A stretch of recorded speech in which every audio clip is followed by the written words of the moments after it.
මගෙත් එක්ක එකතු වෙලා ඉන්න ඔයාලා හැමෝටම සුබ දවසක් වේවා. හවුතුලේ ගිය ට්‍රිප් එක තමයි මේ විදිහට අපි ඕගලන්ට අරගෙන එන්නේ. අපි මතුකම ඉඳලා රත්නපුරා පාරෙන් තමයි ගියේ. ඔන්න ඒ පාරේ යනකොට ශ්‍රීපාදස්ථානය පේන්න ගත්තා. ඒ හරියට කියන නම නම් හැබැයි දන්නේ නැහැ. හැබැයි හරිම ලස්සනට ශ්‍රීපාදස්ථානය අපිට පෙනුණා. ඒ යනකොට මේ පරිසරයේ පෙවුණු දිය ඇල්ලක් තමයි මේ ඈතින් පේන්නේ. බැහැලා යන්න බෑ එතන. ගොඩක් වහින වෙලාවක නිසා ලිස්සනවා. ඒ නිසා අපි උඩ ඉඳන් තමයි ඒක බැලුවේ. පුංචි පුතා නිින්දෙන් නැකිල්ල වමනේ දාලා එයාගේ රිට් ටික හොදගත්ත පොඩි ටීල් එකකින්. ඊට පස්සේ ලස්සන view එකක් තමයි අපි දැක්කේ. අපි ඒක වෙලා නාන්නත් කල්පනා කරලා අපෝ ඊම පොඩයක් තිබුණ නිසා අපි ගත්තට දැක්කේ. ඉතින්ම හවුතුලේ පාරේ යන්න ගියා. ඊට පස්සේ අපි බඹරකන්ද දිය ඇල්ල බලන්න ඒ පාර දිගේ යන ගමන් තමයි මේ ඉන්නේ. හරිම ලස්සන වටපිටාවක් තමයි දකින්න ලැබුණේ. හීනි පොදයක් තීච්ච නිසා මීදුමෙන් හොඳටම වැහිලා තමයි පරිසරයේ තිබුණේ. මෙන්න අපේ බබාලා ඉන්නවා. කො hina වෙන්න බලන්න.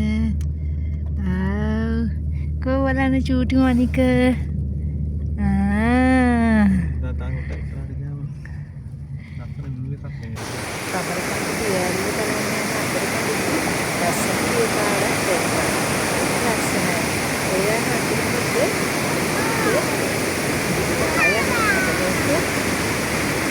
වක් පැටියක් දකින්න ලැබුණා. හිලා මීදුමෙන් අපේ පැතිවල නම් විදිහින් දකින්න තියෙනවා දැන් හරිම අඩුයි. කුවක් පැටිවල නම් තාම කුවක් පැටි තියෙනවා. බලන්නකෝ ඒ දර්ශනයත් කොච්චර ලස්සනයිද කියලා.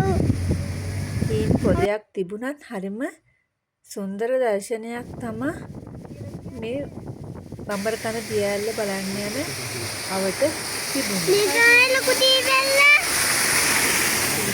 දිය පාරවල් ඔන්න ඈතින්ම බඹරකන්ද දිය ඇල්ල පේන විදිහ තමයි මේ තියෙන්නේ. බඹරකන්ද දිය ඇල්ල බලන්න ටිකට් කවුන්ටරෙන් ටිකට් අරගෙන අපි 4 දෙනා පහළට පඩිපෙළින් බහිනකොට පුංචි කකුල් දෙකක් ඉන්නවා දැක්කා.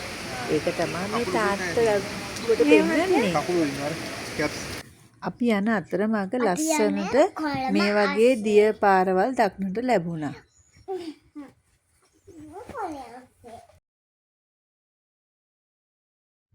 අපි යන්න කලින් චුට්ටක් පොද වැස්සක් තිබුණ නිසා පාරේ පොඩ්ඩක් මඩ ගතියක් තිබුණා.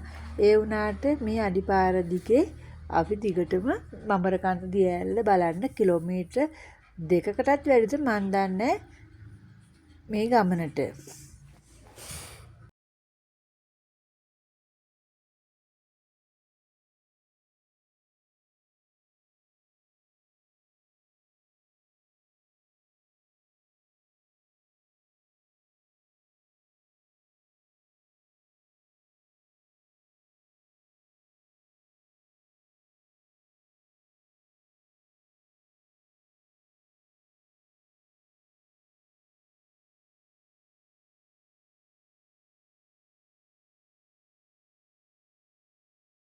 මමයි චූටි දුවයි ටිකක් ප්‍රමාදෙන් තමා මේ ගමන ගියේ.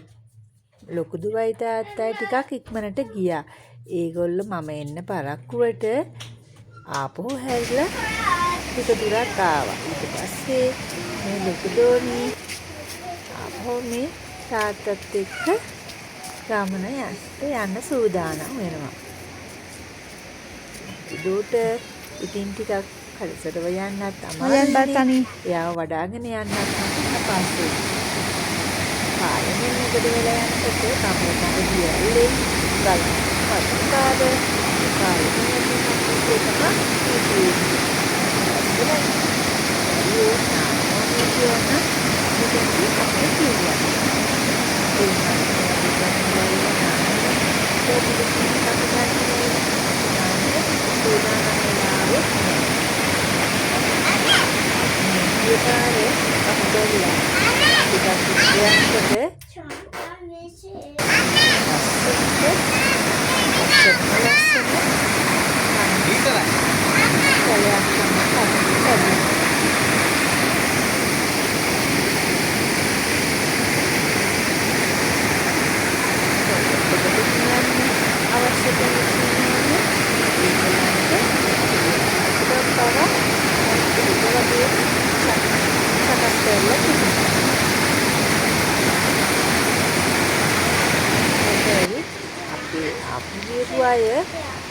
පැන් බෝතල් රොකි කොළ බිස්කට් කොළ හැමතැනම දාලා තිබුණා. පැම්පස් පවා දාලා තිබුණා. හරිම කැත විදිහට තමයි ඒව හැමතැනම දාලා ගිහිල්ලා තිබුණේ.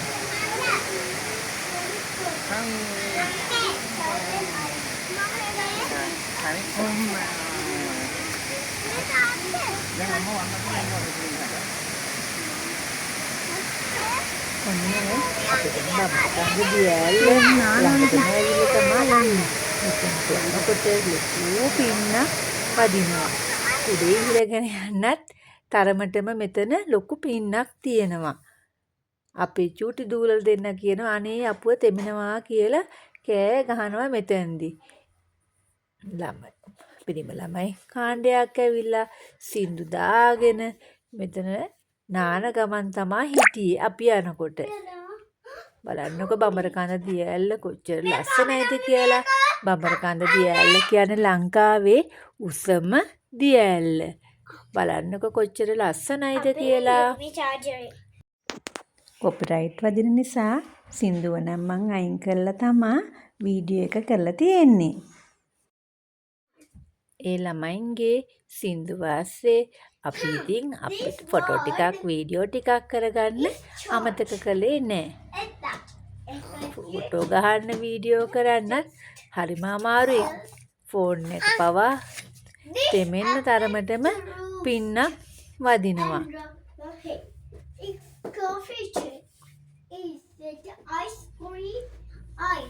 එතනට ආපු පොඩි පුතාලා කීප දෙනෙකුට කියලා අපි ලස්සනට ෆොටෝ කීපයක් පවා ගත්තා.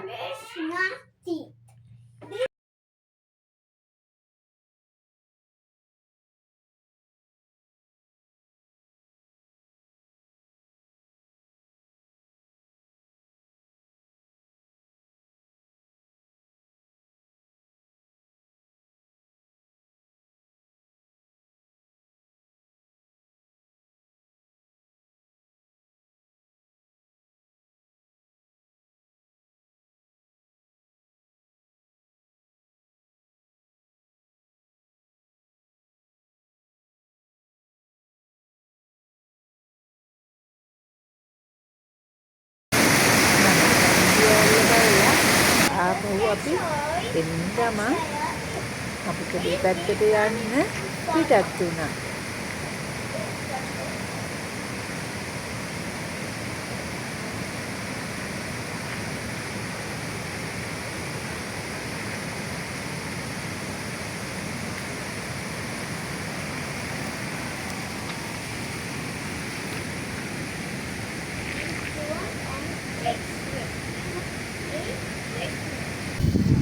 අපේ පැත්තට අපි එනකොට ප්‍රධාන පාරේ දීපු දර්ශන ටිකක් තමයි මම මේ වීඩියෝ කරගත්තේ.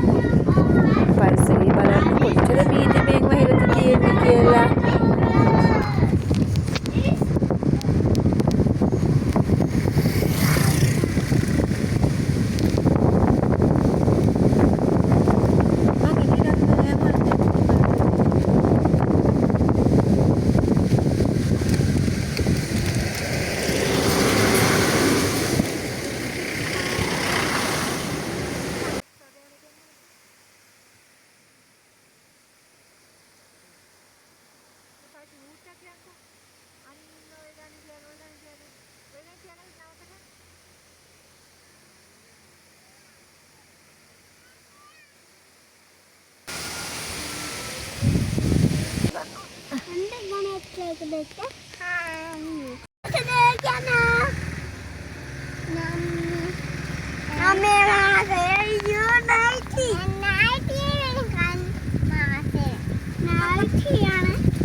අපි පාරසනි පුටික. පරිසර ආරාදේ පා.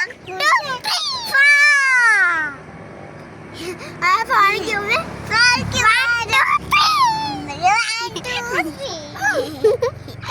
ගෙඩංග මලු දෙක.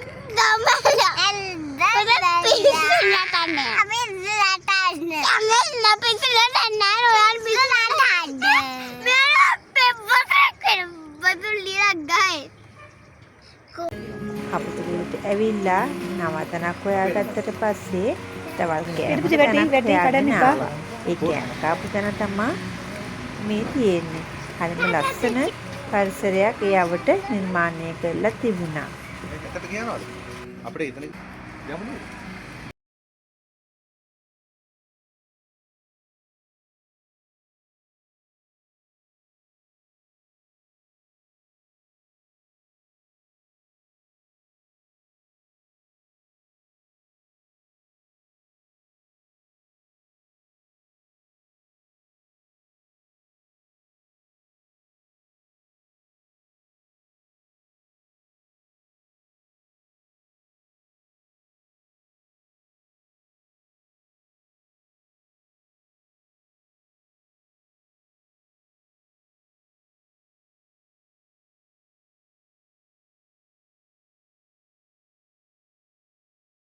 දවල්ට කෑම කාලා අපි ආපහු කපුටුලේ නගරයට ඇවිල්ලා අන්නේ බොරලන්ද පාර පැත්තට ආවා.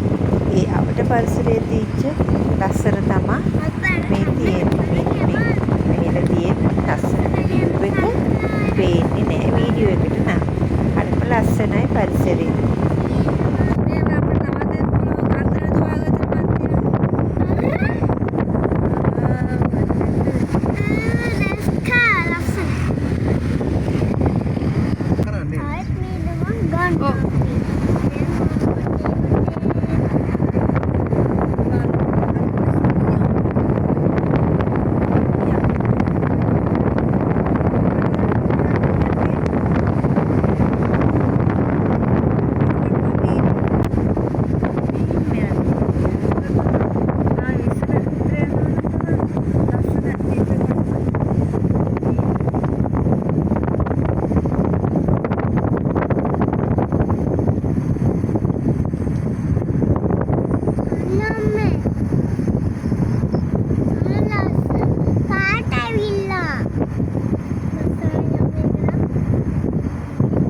බලාකුළු වලින් අර බලන්න මේවට වහිලා තියෙන හැටි පුතේ.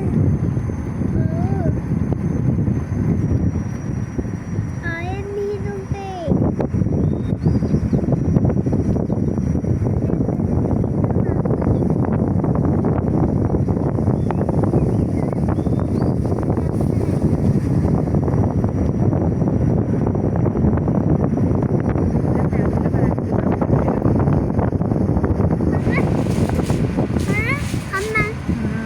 මෙතෙන්ට අපි ඊපස්සේ ආවා. මෙතන ලස්සන view point එකක් තමයි තියෙන්නේ.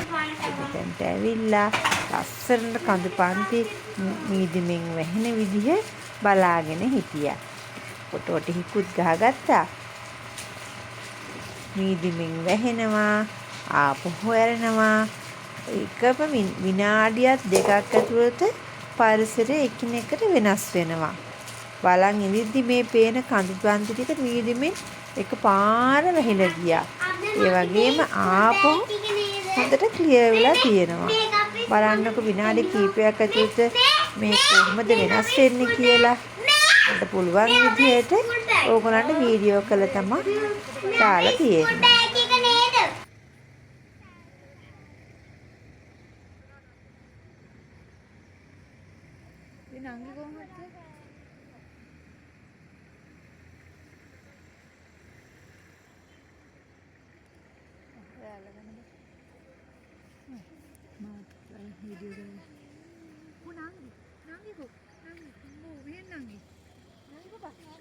ඔයාට පෙවනම් මට පෙ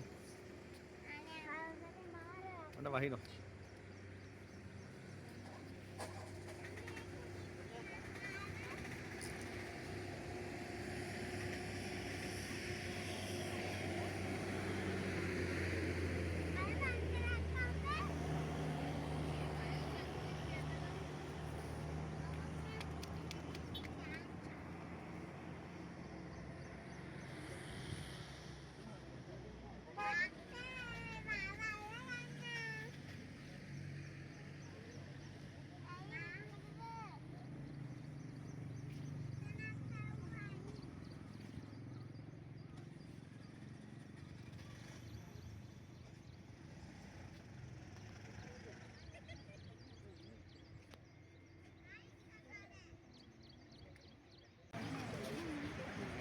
නියම ගොඩක් ලස්සනයි. මගේ අම්මේ පාට ඔන්න සරපු. දැන් මේ තිබුණාට දැන් ෂුට් එකට ඉස්සෙල්ලා හොඳට තිබුණානේ ඇත්තටම නේද? හොඳට පෙවුණානේ. දැන් මේ විනාඩිය ඇතුළත වගේ තමයි මේ වෙනස් වෙලා තියෙන්නේ. මීදෝ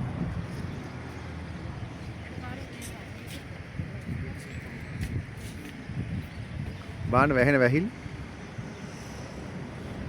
අපි දැනට පොඩ්ඩකට කලින් මීදුම නැතුව හිටපු තැන ඔන්න බලන්නකෝ අපුවත් මීදුමෙන් වැහිලා ගිහිල්ලා තියෙන හැටි. විනාඩි කීපයක් තුල සම්පූර්ණයෙන්ම මීදුමේ අපි ඉන්න හරියක් වැහුණා. අපුවත් පේන ටිකාංග තමයි දැන් මෙතන තියෙන්නේ. ඔන්න ටික ටික ආයි මීදුම අඩු වීගෙන යනවා.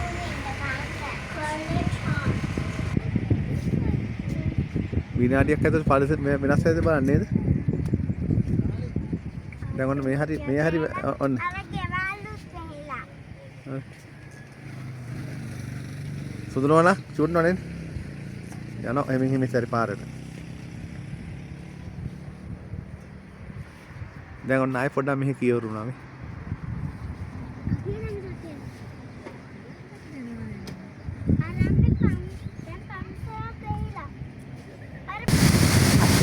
පොයින්ට් එක බලලා ඊට පස්සේ ඊරමැල්ල බලන්න කෝල් එක ආවා.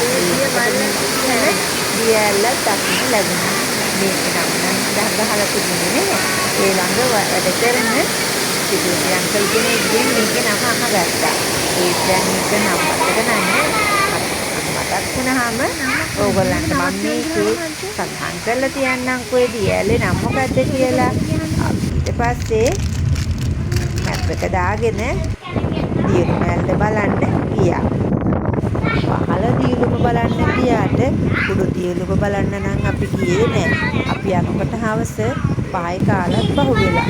ඒක නිසා පොඩි බබාලා දෙන්නත් කියන්නේ බැරි නිසා අපි ගියේ නෑ. ඔන්න ඈතට දියුමැල්ල පේන විදිය තමයි මේ තියෙන්නේ. ඊට පස්සේ වාහනේ පාස් කරලා අපි දියුමැල්ල බලන්න පාලමුවට ආවා. මහත්තයෝ බලන්න කොච්චර ලස්සනයිද කියලා දියුමැල්ල. වතුර ටිකක් වැඩි තියෙනවා වගේ තමයි හිතෙන්නේ. බබර කන්න දියැල්ල වගේම දියුමැල්ලේ පාලමනක ඉන්නකොට ලොකු මිදුම් ගතියක් නම් තියෙනවා. හරිම සුන්දර දර්ශනයක් තමයි මේ තියෙන්නේ. වාහනේ නිසා මමයි මහත්තයයි දෙක බබයි තමයි දියුම් බලන්න පාලමුවට ආවේ.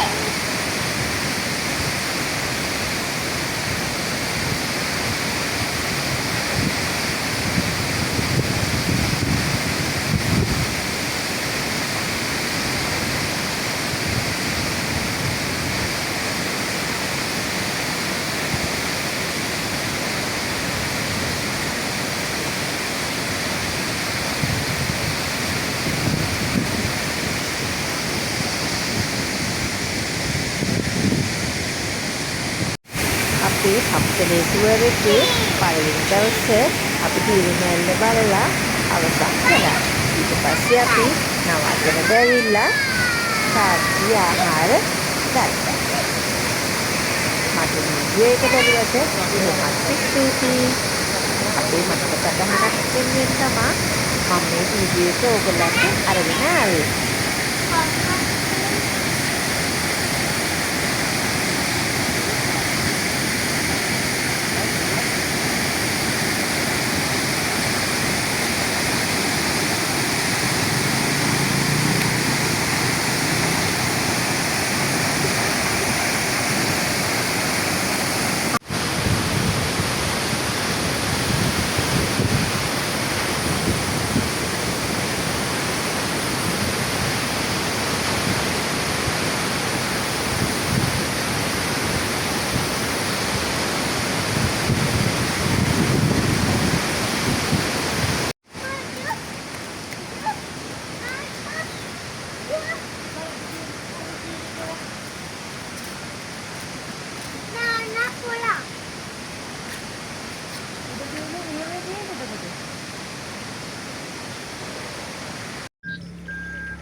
ඒක වීදුරෙන් ගන්නවට වැඩිය හොඳයි මහත්තයා.